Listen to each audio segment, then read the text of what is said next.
Item ಯಾವುದೇ ಇರಲಿ try ಮಾಡಿ ಆಚಿ ಚಿಕನ್ ಮಸಾಲಾ. ಪ್ರತಿದಿನ ಬೆಳಗ್ಗೆ ಪ್ರಾಣಾಯಾಮ ಮಾಡೋದ್ರಿಂದ ಏನೆಲ್ಲ ಪ್ರಯೋಜನ ಸಿಗುತ್ತೆ ಅನ್ನೋದು ನಿಮಗೆ ಗೊತ್ತಿದೆಯಾ? ಪ್ರಾಣಾಯಾಮ ದೇಹ ಮತ್ತು ಮನಸ್ಸು ಎರಡನ್ನೂ ಸಮತೋಲನಗೊಳಿಸಲು ಸಹಾಯ ಮಾಡುತ್ತೆ. ಆ ನಿಟ್ಟಿನಲ್ಲಿ ಕೆಲವು ಪ್ರಾಣಾಯಾಮ ವ್ಯಾಯಾಮಗಳನ್ನು ಅಳವಡಿಸಿಕೊಳ್ಳೋದು ನಿಮ್ಮ ಆರೋಗ್ಯಕ್ಕೆ ಎಷ್ಟು ಪ್ರಯೋಜನಕಾರಿ ಅಂತಲೇ ತೋರಿಸ್ತೀವಿ ನೋಡಿ.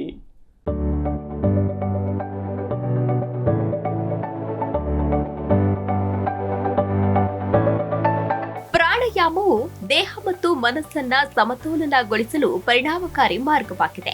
ಇದು ಉಸಿರಾಟದ ಮೂಲಕ ದೇಹಕ್ಕೆ ಶಕ್ತಿಯನ್ನ ಒದಗಿಸುತ್ತದೆ. ನಿಯಮಿತ ಪ್ರಾಣಾಯಾಮವು ಶ್ವಾಸಕೋಶಗಳನ್ನ ಬಲಪಡಿಸುತ್ತದೆ ಮತ್ತು ದೇಹಕ್ಕೆ ಸಾಕಷ್ಟು ಆಮ್ಲಜನಕವನ್ನು ಒದಗಿಸುತ್ತದೆ. ಇದರಿಂದ ಅಂಗಗಳು ಸರಿಯಾಗಿ ಕಾರ್ಯನಿರ್ವಹಿಸಲು ಸಹಾಯವಾಗುತ್ತದೆ. ಇಂದಿನ ವೇಗದ ಮತ್ತು ಒತ್ತಡದ ಜೀವನ ಶೈಲಿಯಲ್ಲಿ ಆಯಾಸ, ಚಡಪಡಿಕೆ ಮತ್ತು ಮಾನಸಿಕ ಒತ್ತಡವು ಸಾಮಾನ್ಯವಾಗಿದೆ. ಪ್ರಾಣಾಯಾಮವು ಮನಸ್ಸನ್ನ ಶಾಂತಗೊಳಿಸಲು ಮತ್ತು ಏಕಾಗ್ರತೆಯನ್ನ ಹೆಚ್ಚಿಸಲು ಸಹಾಯಕವಾಗಿದೆ ಎಂದು ಪರಿಗಣಿಸಲಾಗಿದೆ. ಪ್ರಾಣಾಯಾಮವು ದೇಹದ ಕ್ಷಮತೆಯನ್ನು ಸುಧಾರಿಸುತ್ತದೆ ಮತ್ತು ದಿನವಿಡೀ ನಿಮ್ಮನ್ನ ಚಟುವಟಿಕೆಯಿಂದ ಇರುವಂತೆ ಮಾಡುತ್ತದೆ. ಯೋಗ ಗುರುಗಳು ಕೂಡ ಪ್ರತಿದಿನ ಬೆಳಿಗ್ಗೆ ಪ್ರಾಣಾಯಾಮ ಮಾಡಲು ಶಿಫಾರಸು ಮಾಡುತ್ತಾರೆ. ಅವರ ಪ್ರಕಾರ ನಿಯಮಿತ ಅಭ್ಯಾಸವು ದೇಹದ ನ್ಯಾಚುರಲ್ ಇಮ್ಯುನಿಟಿಯನ್ನ ಬಲಪಡಿಸಿ ಅನೇಕ ಆರೋಗ್ಯ ಸಮಸ್ಯೆಗಳನ್ನ ನಿಯಂತ್ರಿಸಬಲ್ಲದು. ಪ್ರತಿದಿನ ಬೆಳಿಗ್ಗೆ ಯಾವೆಲ್ಲ ಪ್ರಾಣಾಯಾಮಗಳನ್ನ ಮಾಡಬೇಕೆಂದ್ರೆ, ಮೊದಲಿಗೆ ಕಪಾಲಭಾತಿ ಪ್ರಾಣಾಯಾಮ. ಈ ಪ್ರಾಣಾಯಾಮವು ತ್ವರಿತ ಉಸಿರಾಟ ಕ್ರಮಗಳನ್ನ ಒಳಗೊಂಡಿರುತ್ತದೆ. ಇದು ಜೀರ್ಣಾಂಗ ವ್ಯವಸ್ಥೆಯನ್ನ ಬಲಪಡಿಸಲು, ಹೊಟ್ಟೆಯ ಕೊಬ್ಬನ್ನ ಕಡಿಮೆ ಮಾಡಲು ಮತ್ತು ದೇಹವನ್ನ ಒಳಗಿನಿಂದ ಸಕ್ರಿಯವಾಗಿಡಲು ಸಹಾಯ ಮಾಡುತ್ತದೆ.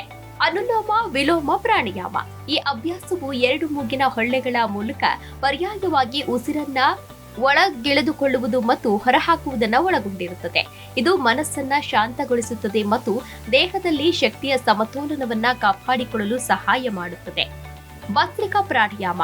ಈ ಪ್ರಾಣಾಯಾಮವು ತ್ವರಿತವಾಗಿ ಉಸಿರು ಒಳಗೆಳೆದುಕೊಳ್ಳುವುದು ಮತ್ತು ಹೊರಹಾಕುವ ಕ್ರಮವನ್ನ ಹೊಂದಿದೆ.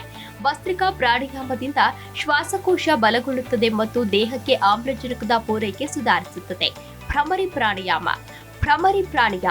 ಭ್ರಮರಿ ಪ್ರಾಣಾಯಾಮದಲ್ಲಿ ದೀರ್ಘವಾಗಿ ಉಸಿರು ಒಳಗೆಳೆದುಕೊಳ್ಳಬೇಕು. 2 ಕಿವಿಗಳನ್ನ ಕೈಬೆರಳಿನಿಂದ ಮುಚ್ಚಿ, ಬಾಯಿಯನ್ನ ಮುಚ್ಚಿ ಜೇನುನೊಣದ ರೀತಿಯಲ್ಲಿ ಶಬ್ದ ಮಾಡುತ್ತಾ ಮೂಗಿನಿಂದ ಉಸಿರು ಹೊರಹಾಕಬೇಕು. ಇದು ಒತ್ತಡವನ್ನ ಕಡಿಮೆ ಮಾಡಲು ಮತ್ತು ಮಾನಸಿಕ ಶಾಂತಿಯನ್ನ ಸಾಧಿಸಲು ಪ್ರಯೋಜನಕಾರಿ ಎಂದು ನಂಬಲಾಗಿದೆ. ಪ್ರಾಣಾಯಾಮದಿಂದ ಆರೋಗ್ಯದ ಮೇಲೆ ಯಾವ ರೀತಿ ಪರಿಣಾಮ ಬೀರುತ್ತದೆ ಅಂತ ನೋಡುವುದಾದ್ರೆ, ಬೆಳಗ್ಗೆ ನಿಯಮಿತವಾಗಿ ಪ್ರಾಣಾಯಾಮ ಮಾಡೋದ್ರಿಂದ ರೋಗ ನಿರೋಧಕ ಶಕ್ತಿ ಬಲಗೊಳ್ಳುತ್ತದೆ ಮತ್ತು ದೇಹವು ಅನಾರೋಗ್ಯದ ವಿರುದ್ಧ ಹೋರಾಡಲು ಹೆಚ್ಚು ಸಮರ್ಥವಾಗುತ್ತದೆ. ಇದು ಒತ್ತಡ ಮತ್ತು ಆತಂಕವನ್ನ ಕಡಿಮೆ ಮಾಡುತ್ತದೆ. ಇದರಿಂದಾಗಿ ಉತ್ತಮ ಮಾನಸಿಕ ಆರೋಗ್ಯಕ್ಕೆ ಕಾರಣವಾಗುತ್ತದೆ. ಪ್ರಾಣಾಯಾಮವನ್ನ ಅಭ್ಯಾಸ ಮಾಡುವವರು ದಿನವಿಡೀ ಚೆನ್ನಾಗಿ ನಿದ್ರಿಸುತ್ತಾರೆ ಮತ್ತು ಹೆಚ್ಚು ಚೈತನ್ಯಶೀಲರಾಗಿರುತ್ತಾರೆ. ಇದಲ್ಲದೆ ಜೀರ್ಣಕ್ರಿಯೆ, ಉಸಿರಾಟದ ತೊಂದರೆಗಳು ಮತ್ತು ಆಯಾಸದಲ್ಲಿ ಸುಧಾರಣೆಗಳನ್ನು ಕಾಣಬಹುದು. ಪ್ರಾಣಾಯಾಮದ ಜೊತೆಗೆ ಸಮತೋಲಿತ ಆಹಾರವು ಉತ್ತಮ ಆರೋಗ್ಯಕ್ಕೆ ಅತ್ಯಗತ್ಯ. ಪ್ರತಿದಿನ ಸಾಕಷ್ಟು ನೀರು ಕುಡಿಯಿರಿ ಮತ್ತು ಸಮಯಕ್ಕೆ ಸರಿಯಾಗಿ ಊಟ ಮಾಡಿ. ನಿಯಮಿತ ದೈಹಿಕ ಚಟುವಟಿಕೆ ಮತ್ತು ಸಾಕಷ್ಟು ನಿದ್ರೆಯನ್ನ ನಿಮ್ಮ ದಿನಚರಿಯಲ್ಲಿ ಸೇರಿಸಿಕೊಳ್ಳಿ. ನಿಮ್ಮ ಮೊಬೈಲ್ ಫೋನ್ ಮತ್ತು ಸ್ಕ್ರೀನ್ ಸಮಯವನ್ನ ಮಿತಿಗೊಳಿಸಿ ಮತ್ತು ನಿಮಗಾಗಿ ಸ್ವಲ್ಪ ಸಮಯವನ್ನ ತೆಗೆದುಕೊಳ್ಳಿ.